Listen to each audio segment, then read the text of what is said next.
ये class 12 physics के अंतर्गत हम लोग अध्ययन कर रहे हैं एग्जाम्पल, और आज एग्जाम्पल नंबर 5.3 को हम लोग अध्ययन करने के लिए जा रहे हैं। देखिए, एक चीज़ मैं बता दूं, जो भी आप वीडियो देखना चाहते हैं आप प्ले लिस्ट में जा कर के हर एक वीडियो देख सकते हैं। तो प्ले लिस्ट में जाइए, फिर सर्च करिए, देख सकते हैं, या यूट्यूब पर सर्च करके आप देख सकते हैं। तो आइए इस एग्जाम्पल को समझते हैं। कहता है ए क्या होता है जबकि एक चुंबक को दो खंडों में विभाजित करते हैं।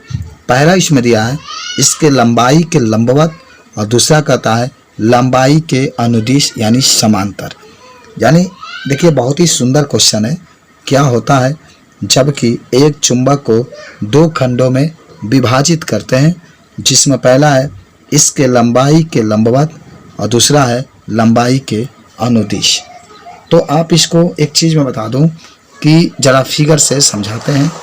तो एक चुंबकीय जो है उसको लंबाई के, देखिए ये लंबवत विभाजित किया गया है, और एक ये जो आप देख सकते हैं सेकेंड नंबर जो है ये भी एक चुंबक है जिसको अनुदिश विभाजित किया गया है।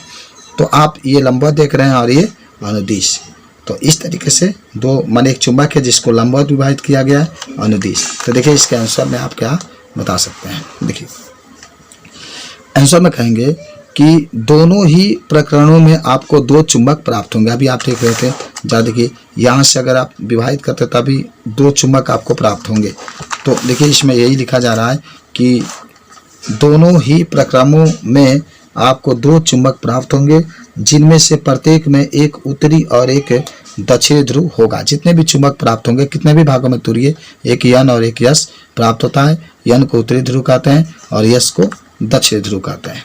ठीक है, आइए क्वेश्चन नंबर अब हम लोग बी के पास चलते हैं। तो बी नंबर में कहता है कि एक समान, देखिएगा, एक समान चुंबकीय क्षेत्र में रखी गई किसी चुंबकीय सुई पर बल आघूर्ण तो प्रभावी होता है, पर इस पर कोई परिणामी बल नहीं लगता है। तथापि एक छड़ चुंबक के पास रखी लोहे की कील पर बल आघूर्ण के साथ साथ परिणामी बल भी लगता है, क्यों? तो देखिए आप इसका आंसर में बता सकते हैं। जो बी नंबर आंसर इसमें कि यदि क्षेत्र एक समान हो केवल तभी चुंबक पर कोई बल नहीं लगता है, परंतु छड़ चुंबक के कारण कील पर असमान क्षेत्र आरोपित होता है, जिसके कारण कील में चुंबकीय आघूर्ण प्रेरित होता है। अतः इस पर परिणामी बल भी लगता है, और बल आघूर्ण भी।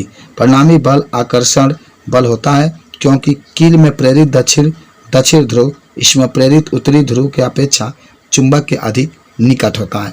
तो ये बात भी आप बता सकते हैं। इसीलिए देखिए ये चित्र भी आप देख सकते हैं कि ये चुंबक है और एक छड़ है, इसमें भी दो ध्रुव होते हैं। जब एक पास रखते हैं तो यस और यन के कारण इसमें आकर्षण होता है। ये चीज़ को भी आप बता सकते हैं। क्वेश्चन नंबर आते हैं आप सी के पास। तो सी नंबर में कहता है क्या प्रत्येक चुंबकीय विन्यास का एक उत्तरी और दक्षिणी ध्रुव होना आवश्यक है। माने जितने भी चुंबक होते हैं, क्या उस सभी चुंबक के लिए उत्तरी ध्रुव और दक्षिणी ध्रुव होना आवश्यक है।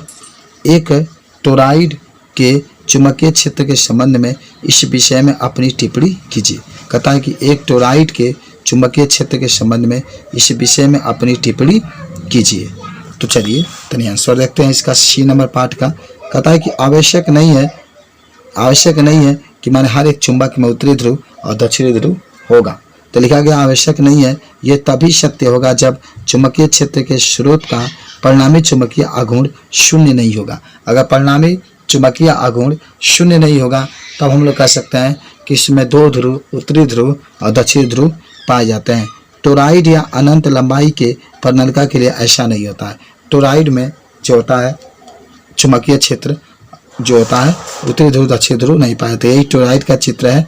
देखिए दो आपके होते हैं बिना सिरा वाला, ये टोरॉइड आपका इस तरीके से होता है, जिसका चुंबकीय आघूर्ण का सूत्र होता है बी बराबर, चुंबकीय क्षेत्र का सूत्र होता है बी बराबर एन आई ए।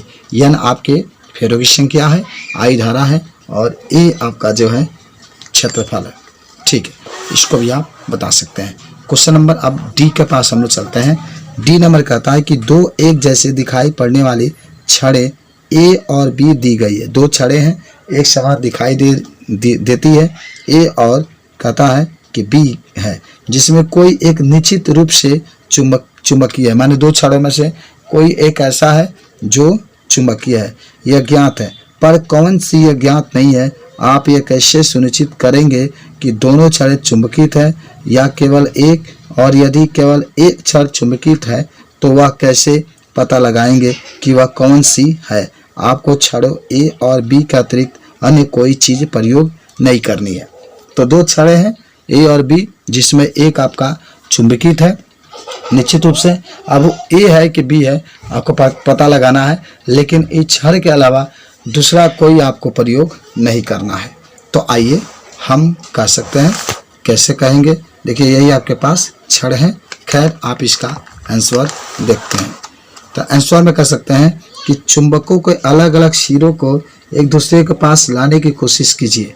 हम माने जो होगा जांच करने के लिए चुंबक के अलग अलग सिरों को एक दूसरे के पास लाने की कोशिश कीजिए। यदि किसी स्थिति में प्रतिकर्षण बल का अनुभव हो तो दोनों छड़ें चुंबकित है। यदि हमेशा आकर्षण बल का, यानी जब प्रतिकर्षण होगा, यानी दोनों छड़ों को जब एक पास लाएंगे तो हम कह सकते हैं कि दोनों में दोनों में से एक कोई ना कोई आपके चुंबकित है।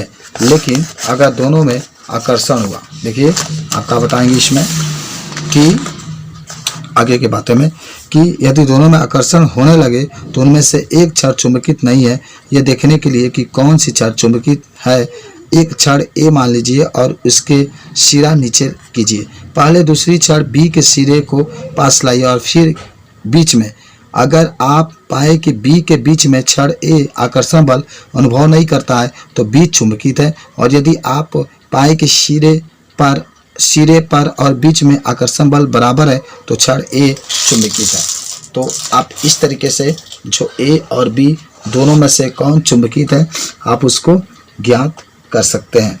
तो इस तरीके से ये क्वेश्चन को हम लोग सॉल्व कर सकते हैं। धन्यवाद।